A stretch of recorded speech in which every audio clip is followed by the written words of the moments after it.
one of those things that changed your whole personality thinking and changing you. You learn so much more than in any other class that I've taken or any other club that I've been a part of. It's a big change. It's nothing I've ever done in any other class. Honestly, it kind of stepped me out of my comfort zone. I wasn't a very creative person, and this year I really had to learn to be. Oh, it's awesome. It's like the best feeling ever. You see the book come out and it's beautiful and you're just like, I did that, I made that.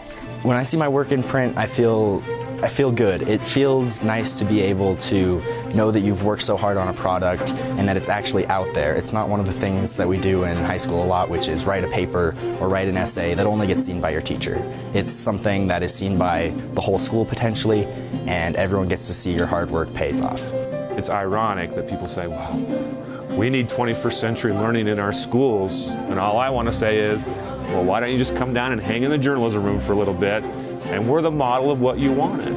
I've definitely learned to be more business-like and be more mature around others. So one of the things that we found challenging as a business, as we go out in the world and look to hire new people to come into our business, particularly the younger folks, is to find the ones who can tell a story. Right? In almost every position, in every business, the ability to frame your thinking and to tell a story in a way that's logical and consistent and conveys meaning to the reader, that's a skill that's almost disappeared.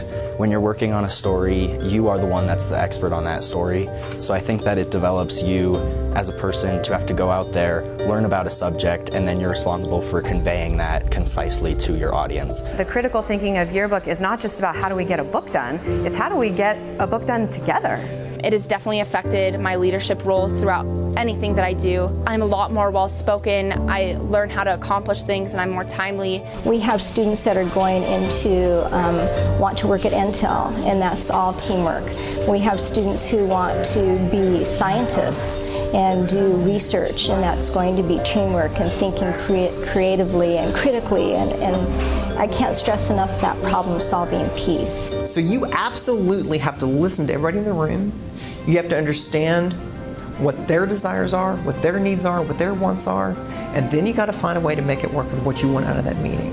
I'm going to be a civil engineer, so being able to talk with a customer, understand the needs of a client, and be able to communicate back and forth is really essential. The skill of leadership that you get from running this business with 30+ technically employees underneath you, they've been able to stand out from the rest, to move up faster, to be able to do more and develop a name for themselves and a really good reputation.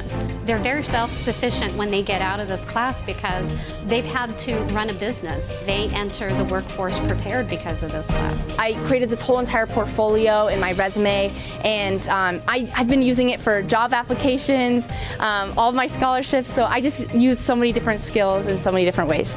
Besides learning the interviewing skills, the journalism skills, the photography, I think the most important one is learning patience and perseverance. I can't tell you how many times I've been stressed, but you just keep pushing through it, and I think that is the biggest thing that I took away from this, is learning that now I feel like I have the strength to push through things that are hard and work with people better. What school, what job, what company isn't going to embrace that? We're creating people and employees that can do just about anything.